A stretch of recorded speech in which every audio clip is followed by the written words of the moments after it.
Hello, welcome back to Understanding Spirit, and I'm Alan Coxs, your host. You can check me out at www.calmingthoughts.com, and my special guest today is psychic medium Annie Conboy, and with a little bit of luck, she's still there. Right, Annie? I'm still here, Alan. That's good. Just before we went live, we was talking about, travelling and distance, that. And I know you do a fair amount of getting about. And before the break, I said about these field trips that you go on. And I know one of your favourite places is going to Ireland, isn't it? I love Ireland. I just think there's a wonderful energy there. So as often as I can give myself the excuse, as often as spirits send the work, I do like to go. I've done quite a bit over in Ireland with working with the land and ley lines. I'm fascinated by energy lines, so I love to go to the places where the energies really are strong. I think the fascination for me with Ireland is that very close, and I am of Irish descent, very close to the surface is a complete respect for spirit, and still a strong connection to the Celtic heritage of fairies and elementals and giants and all sorts of wonderful tales and stories. But that's alongside a very strong kind of religious side. But it's wonderful to go and sense the energies of people who really have a quite different mindset about spirituality, and they don't get confused. They don't sort of say you've got to choose religion or fairies. It all hangs together somehow. It isn't. You see, before the break, we were saying about how people try to dismiss and say, that's a technical problem on the camera or whatever, and it's not real spirit. It's a technical fault. And as you're talking there about Ireland, whereas people kind of just accept it, and it's strange how certain societies are more accepting than other societies. There's definitely for me a sense wherever I've been, that there are some places and peoples who are more able to allow in the unknown than others, and you can meet with a lot of resistance in terms of people just saying, it can't possibly exist. And then it's very refreshing to go somewhere where they've actually redirected the road so they don't cut down a fairy tree. Yes. That's wonderful, because it's allowing for things that we don't necessarily let into our lives, and that's normal. Don't you find it strange? We both live in England. We talk about Great Britain, the UK, but sometimes, people accept, like, it's strange. It's like you can talk about Wales as a separate country and Scotland as a separate country, yet for some reason it almost seems awkward to say, I live in England. It's all like you're expected to say, I live in Great Britain. I don't know why that is. But England is a strange country, because there's a lot of people who live in England who don't accept about spirit, ghosts, entities, whatever. Yet there are parts of England that is steeped in the history, like Stonehenge, Avebury, Glastonbury, where it's just the normal. Yet you go to some other parts of our country, and I'm not saying there aren't people there who don't believe, but it's really strange the way there's diverse attitudes, isn't it? I think the interesting thing for me is kind of looking on a global scale as well.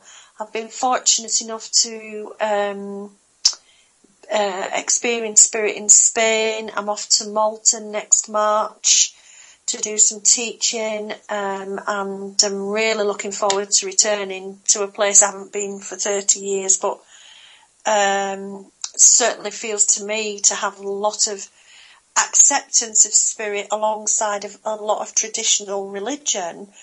I guess one of the things that I've noticed is that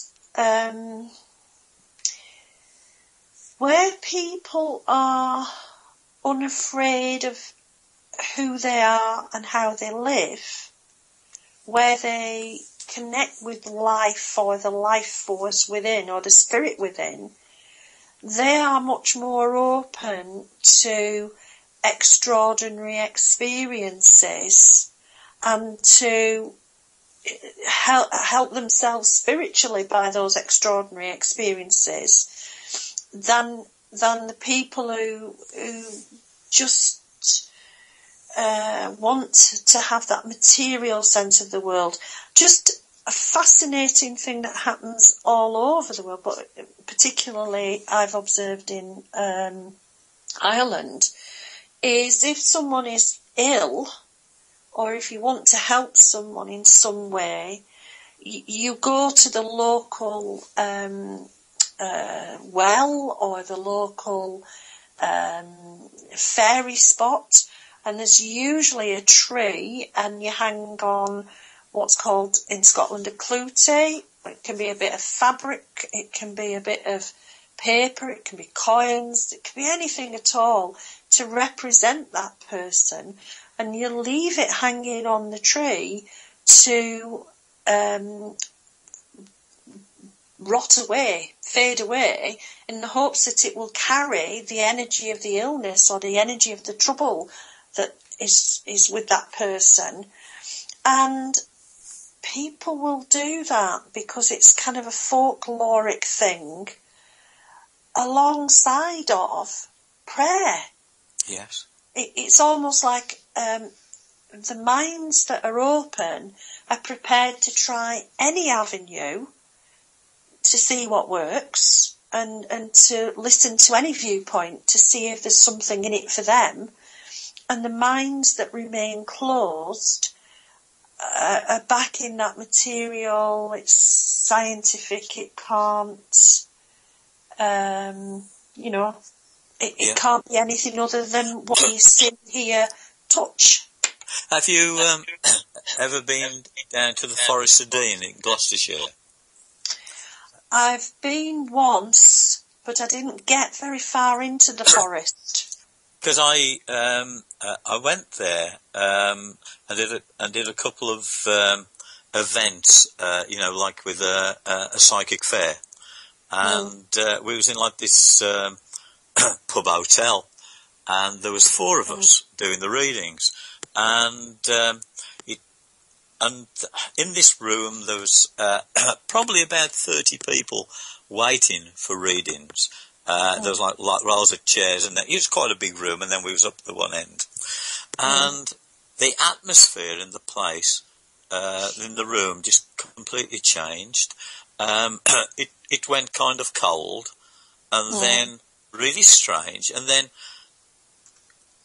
this strong wind came, and you could actually feel it going between our legs. Everybody, the people who was waiting for a reading as well. And everybody's going, what's that, what's that? And the owner came in, and he says, I felt there was something going on, and people asked, well, what is it? And he says, "Oh, I've got a special name. I just forgot what the name is, but I like fairies."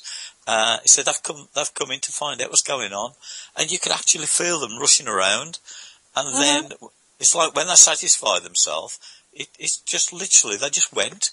And he said, "Oh yeah," he says they realised something was going on, so they've come to check it all out to see if they're happy with it. Well, they must have been, because they left us alone. But if you hadn't witnessed it, you know, I mean, it was quite bizarre. But and if it was just one person or two people, you know, you could say, well, yeah, okay, you're making it up. But you've got a room full of people, and everybody's experiencing it. You know, if you're a skeptic, it puts doubts there in your mind, doesn't it? You know, I mean, and I know a skeptic would try and look for an explanation why it happened, but I think there's a lot more things on this happen on this planet of ours that we realise, and we can be going around our normal daily business, and lots of things can be going wrong spiritually, supernaturally, and we can be oblivious to it, can't we? Very much so. I guess for me, having kind of come from the what I would call open-minded skeptic end, I do like to ask the questions.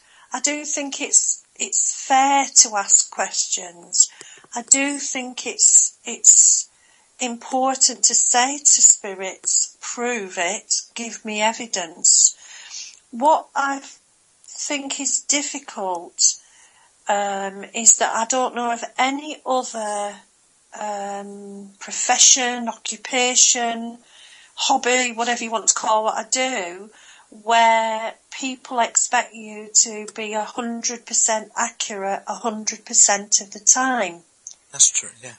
And I mean, I don't mind getting it wrong. There's lots of reasons why you can get it wrong. It's easy to get it wrong. What I feel is more helpful is if you are sceptical, be prepared to have some acceptance that it isn't 100% of the time. Well, if you think about it, Danny, you know, we're in our dimension, spirits in their dimension, and there's more than one other dimension. There's lots of different dimensions, and we're linking from one dimension to another. So there's going to be miscommunication sometimes, isn't there? You know, it's like going to board a ferry to go from one island to the other, and the sea gets choppy, and it can take longer for you to get to the other side, or sometimes you're stuck there for a few hours until it calms down. Well, think about that as being like connecting from one dimension to another. You know, there are times when it does falter. Absolutely. It just is. I encourage people, be sceptical, but be prepared to weigh the evidence of your experience. Not my experience, because that's my experience. I also ask that people do me the courtesy of, if they're trying to explain my world, step into my world first. Don't tell me it doesn't exist if you've never tried it. Do you know what I mean? Yes. I get that a lot. People say, well, you know, you can't do it, or it's cold reading, or it's fraud, or it's NLP, or it's something or other. And I don't go up to people and say, well, you know, I don't think your life is right because X, Y, and Z, and so do me the courtesy, have the experience, then talk to me about what that experience means to you. We go through this life, hopefully curious about life.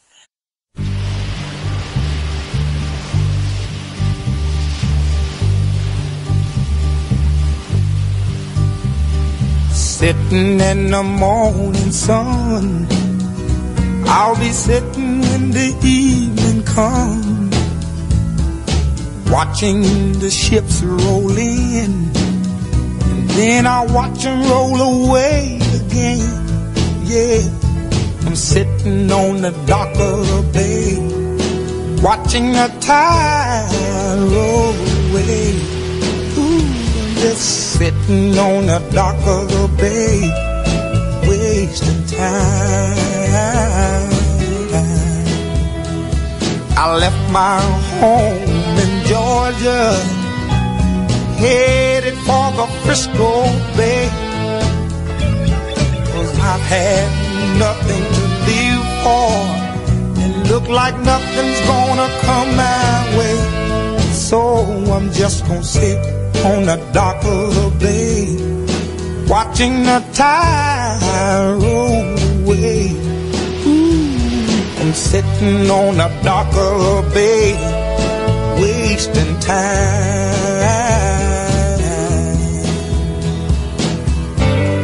Look like nothing's gonna change, everything still remains the same.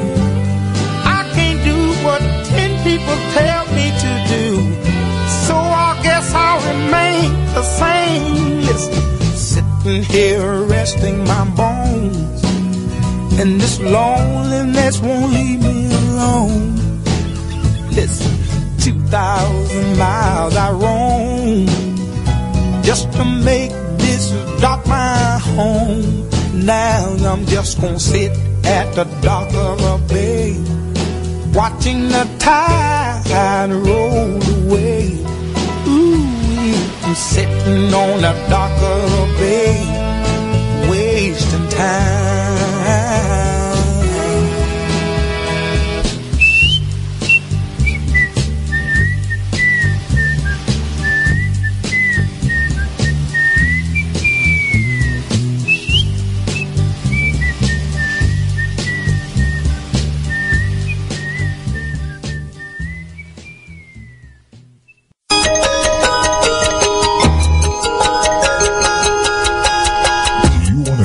Current events on Bigfoot, UFOs, and the supernatural, or perhaps uncover conspiracies and reveal the truth. Find out more about the paranormal world we live in by doing it. Paranormally Correct with Chad McKenzie and Stan Howard. Every Thursday at 8 p.m. Eastern, 5 p.m. Pacific, only here on the Paramania Radio Network. You are listening to Paramania Radio. Are you tired of the day-to-day hustle and bustle? The traffic? The office?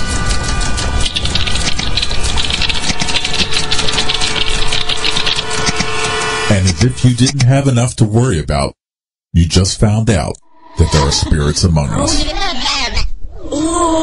Join Jody Kim for Spirits Among Us every Tuesday at 8 p.m. Eastern, only on the Paramania Radio Network. Lock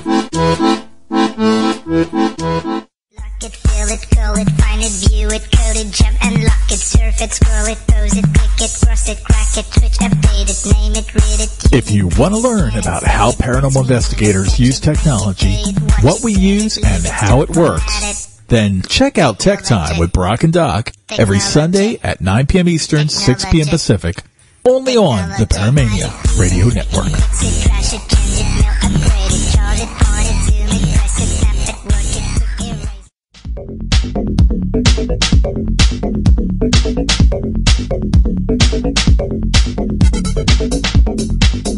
And now we return to Understanding Spirit with your host, Alan Coxs.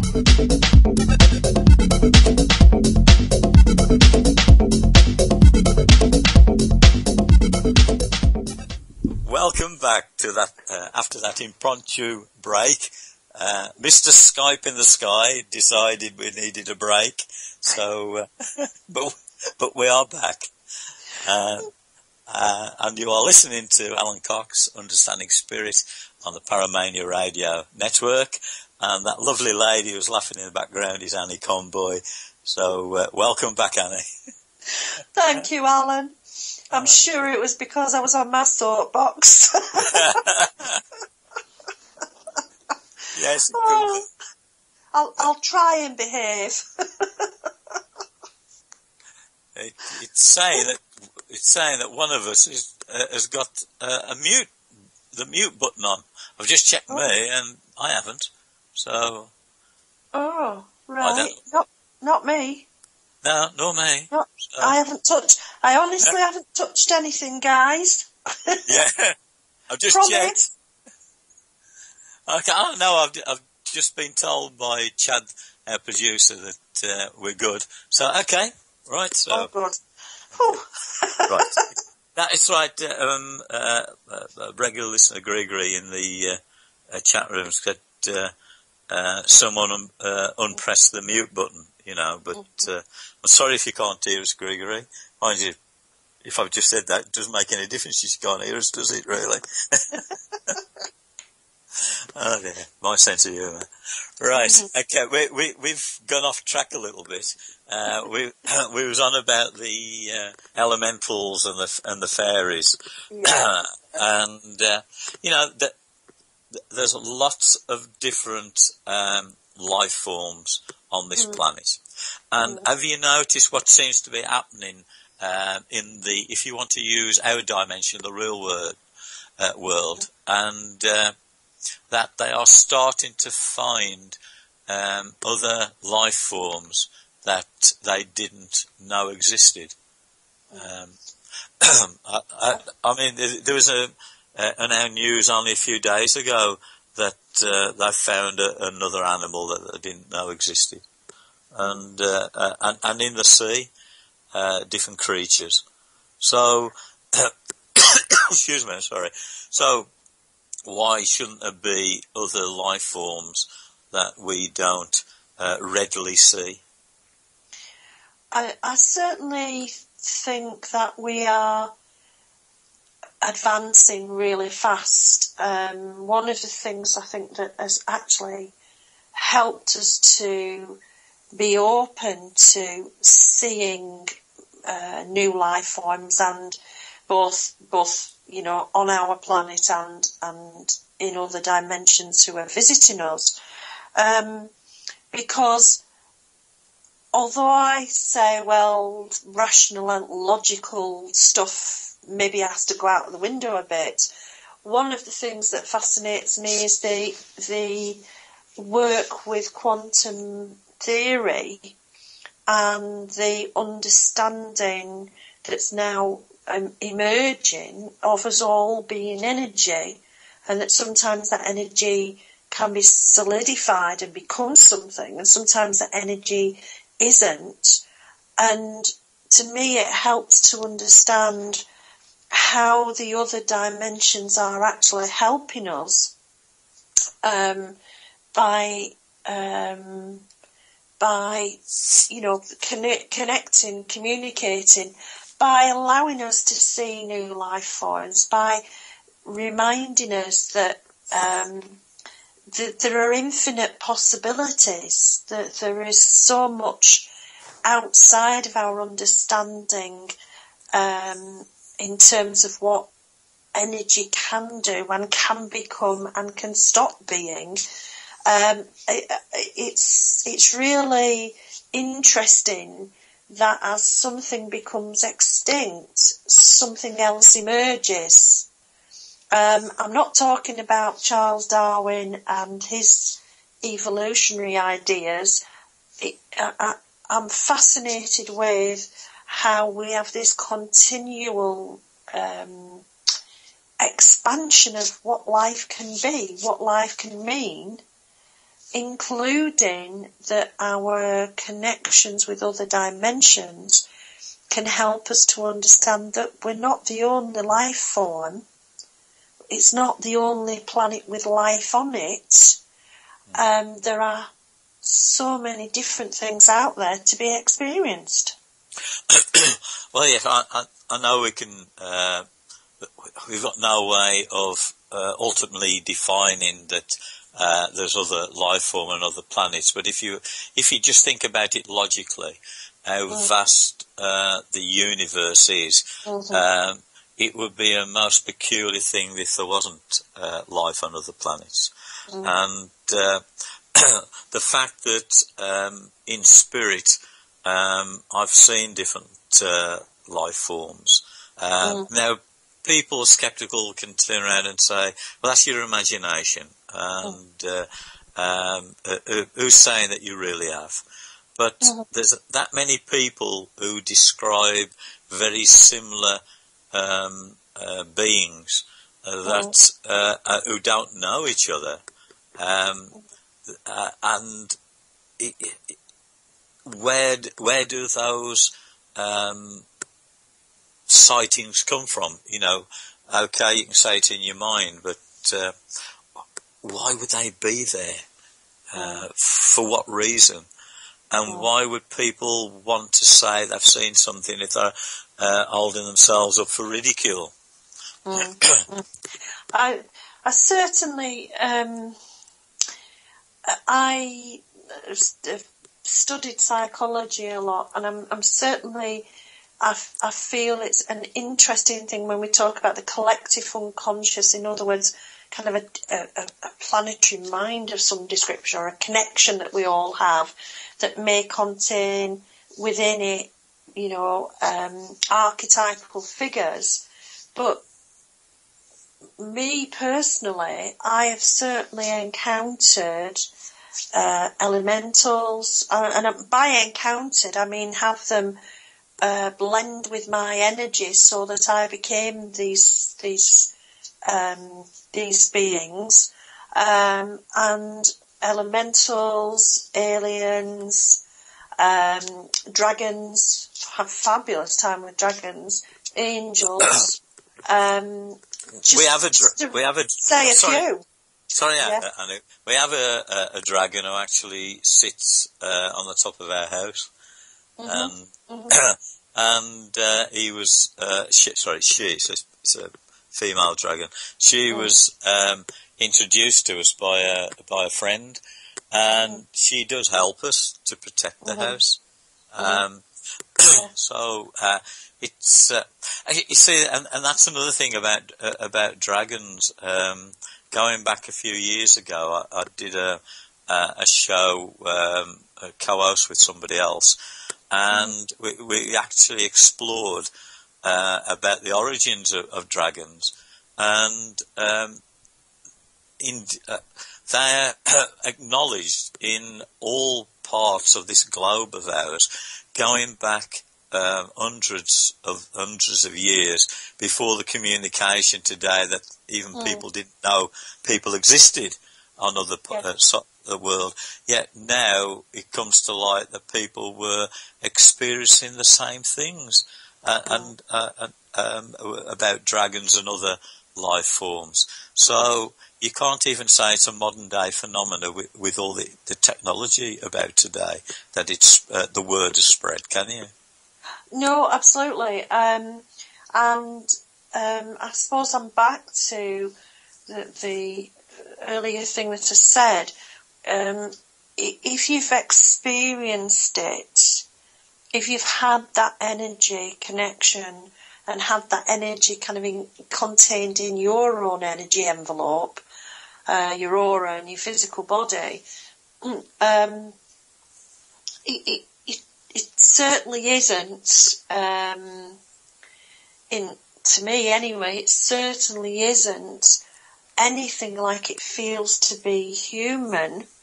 In fact, it feels distinctly different. Sometimes when I connect with other beings, it's hard to explain exactly how they feel as they interact with my body, but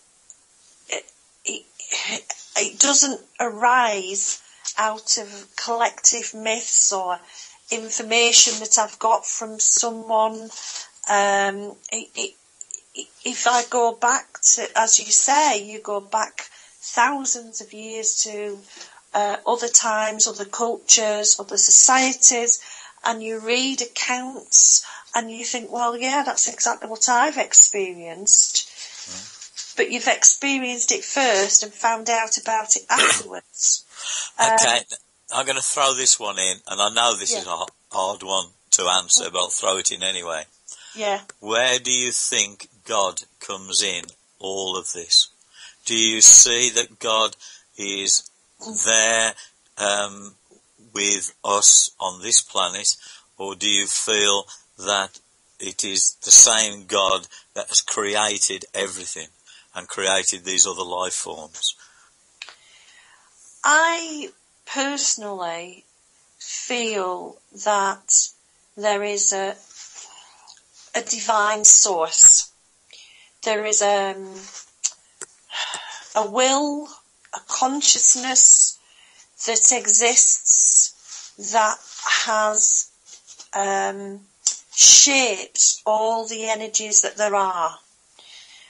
Be that angelic energies or dragon energies or human energies. To me, I guess I can't make sense of it without acknowledging something that I feel. I feel the divine spark, that spirit inside this clay overcoat.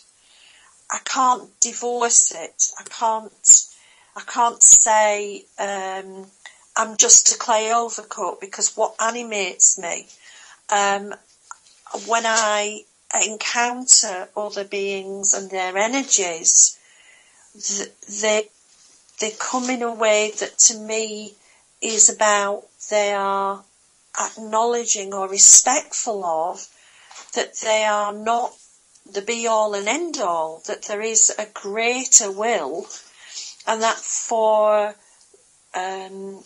whatever reason we're part of that greater will. I once had this big debate with my guides, because they're used to this kind of odd question, and the thing that they showed me that really stuck with me, Alan, was they showed me a diagram of a brain, a human brain. And they said, if you want to think about the divine, think about the brain. You might be a little eye cell, you might be a little neuron that fires with a little message, an electrical impulse, when you see light. That's your bit. But you can't divorce you from all the other bits firing at the same time when you see light. You also can't divorce you from the other connections, the other neurons and cells that are giving it meaning. Is it red light? Is it blue light? That are translating that. And it almost feels as if we're in the brain of divine, of God. And we all have our unique role, our unique purpose, and our unique being and consciousness. But we are actually all part of the divine. You can't separate us, if that makes any sense. Well, it does, yes. And when you actually think about life, okay, we've got our bodies to allow us to function and to move about and everything, but our life really exists in our brain, doesn't it? Everything is it's there, you know. We create the life that we have from what goes on in our brain. And that in itself is an incredible creation. And how that can be just put down to evolution, I find that really difficult to come to terms with. You know, that from the Big Bang Theory that the world was created, and then such an intricate, amazing thing as a human being is, to be created from that. There has to be a divine creator. I think for me, Alan, I'm sorry, that was a word by, that was given in the chat room by one of the listeners, Goody. So I don't want to take credit for that word, but yes, the prime creator. Yeah, and I think that's a lovely way to put it, because I think for me it comes down to a debate I had when I was about 15, and that's when I discovered a topic called existentialism, which I still struggle to get my mouth around. But the argument that, effectively the prime creator is a figment of everybody's imagination, and I couldn't find it within myself to take it to its logical conclusion of there is nothing else there, even though I didn't know what was there and maybe wasn't comfortable with the sense of, there's a heaven, there's a hell, there's a this, there's a that. What would be the point of existence for no purpose? If it was for no purpose, we would never have got up and walked. We would have never become the unique, vibrant, varied species we are. So for me, that it's not about a biological imperative, and there's nothing else to it other than our biological drives. For me, it really comes back to a sense of there is an existence of a greater will, a greater mind at work. We are experiencing and evolving on a spiritual level. That's the true journey, not the physical level, because the other issue I have is the beings who I've met are also on evolutionary journeys of spirituality.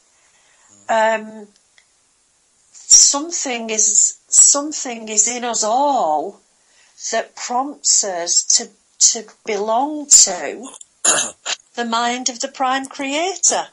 Well, if look at it like this, Annie, this is just coming to my mind. You go into a maze, and the object of it is to find your way through it, and back to where you started from, in a sense, out of it. And if you look at our life, you could say that we are in a maze, and we're trying to get back to God, getting back to the source, getting back to the Creator. So there's many rooms in that maze, and we occupy different rooms along our journey. And by rooms, I mean situations, people we meet, things that we do, things that we create, and then we hope that we find the correct way out of that maze. I mean, that's one way of looking at it. It's a really nice way of looking at it, and there's something that always stuck for me out of the Bible. In my Father's house there are many mansions. That's right. And it just, I think, encompasses the understanding that people generally get to, that there is something about this journey that has a meaning, and whatever name you give to the mind of the controlling mind, if you like, it's about progression. I just don't like the idea that we can never progress. That to me always sounds hollow. Where is the point if we can't progress? Well, look back to when all this happened to you, Annie, and I'll look back to when this all happened to me. And where you are now and where I am myself, although we're still doing the same thing in a sense, we have progressed, because although it's the same thing, we are doing different things within that same thing, if that makes any kind of sense. Yeah, I'd certainly understand that Irishism. It is about. I love the fact that something in me has changed that's allowed me to change and be more me. I love the fact that that's been helped by contact with beings that I haven't necessarily physically sat in the room with, so to speak. Yeah. That whatever has been going on, it has helped me, hopefully, to be a more wise and loving person. Yes. And that can't be bad. I really don't think that can be bad. No. Have you found, I know you do like psychic evenings, workshops type of thing. Have you found that the people who actually come to you are, that's the right word, different? Are they looking for what they're looking for in a different way, or are their attitudes different to people that came to you a few years ago? Do you think that side of it has altered? What people expect? I certainly think, Alan, that there's been two big shifts. The first one, I feel, is that there is so much more discussion, debate. There's starting to be an open-mindedness and a really strong interest in what is spirit. That's fantastic. And that's come about because people have written, people have got on TV, people have got on the radio, people have been out there, and there are thousands and thousands, probably millions of mediums out there, and they're quietly touching one person after another, touching lives in a meaningful way. So I feel like that's been a big shift, even in a very short space of time. I mean, we only need to look at 10 years chunk, and, you wouldn't have got most of the TV programmes we have. They've come along certainly the last 10 or 15 years. Yes, and alongside of that has been something else that I feel has been happening, and that is that we are experiencing energy that's being pushed through to the planet to help us in an ascension process, to help open people up. It's like an alarm clock's been going off, and the people who are now joining me on workshops or asking questions on Facebook or coming through onto the seance nights, people are asking questions. They're not necessarily thinking it's a gift from God or I must run screaming. That they're kind of comfortable with, I'll go and see what it's about. Yeah. That's a big change. I've noticed talking to different people who, and this has been quite recently in the last week, I suppose. I've had it happen, I think 3 times. Mm-hmm. I started talking to somebody, and they've said to me, I'm really interested in what you do, but I don't know whether I believe. But I'm open-minded. But I'd like something to show me that it's true. And if any of those people, they'll know who they are, might be listening, and I'm not saying they are, but they might be, the fact that asking those questions is really saying that deep down they know that it exists, or and they want it to exist. And I suppose living in a practical world, they're asking for something to happen that will tell them beyond any doubt. But life, I feel, is also about trust, I suppose, trusting in the fact and the belief. And I would imagine those people have had different things happen to them in their life that they've either dismissed as just coincidence, or they can't explain it, but there must be a rational explanation there somewhere. And I suppose I can understand that way of looking at it, but I think there's a lot more people now willing to think, well, yeah, there could be something else there. I certainly feel that the debate is more open. Yeah. That people are prepared to take a middle ground and say, I'll see what happens. Things aren't instantly dismissed, as maybe they once would have been. People who hear voices are often told it's your imagination, or it's you're ill, or whatever.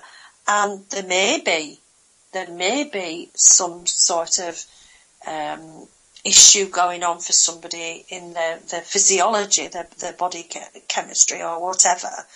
But there's a sense of people being willing to consider alternative explanations. And that, I think, is a key part of where we've got to at the moment, that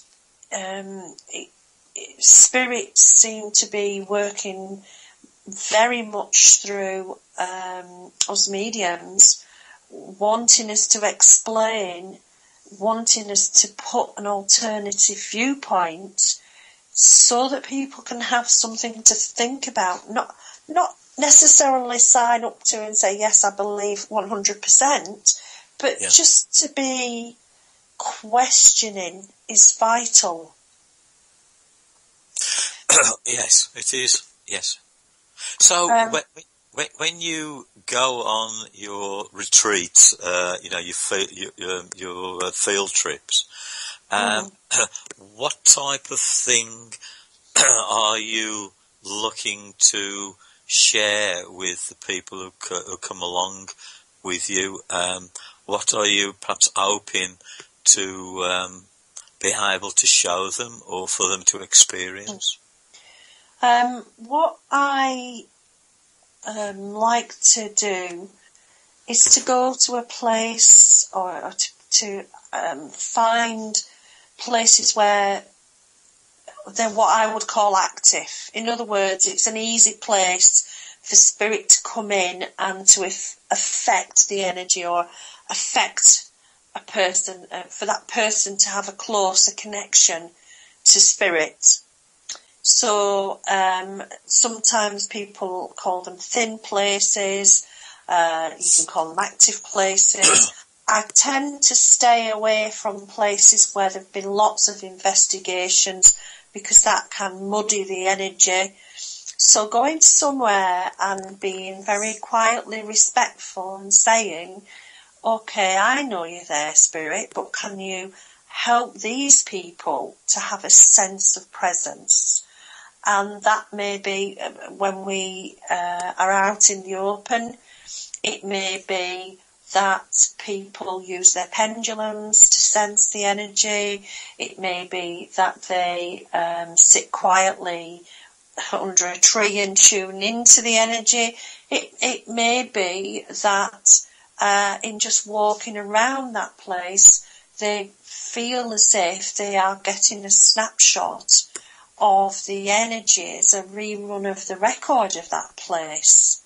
If we're indoors, I may look at things like using a table with a glass on it and a yes end and a no end for people to pick up and ask questions and find information.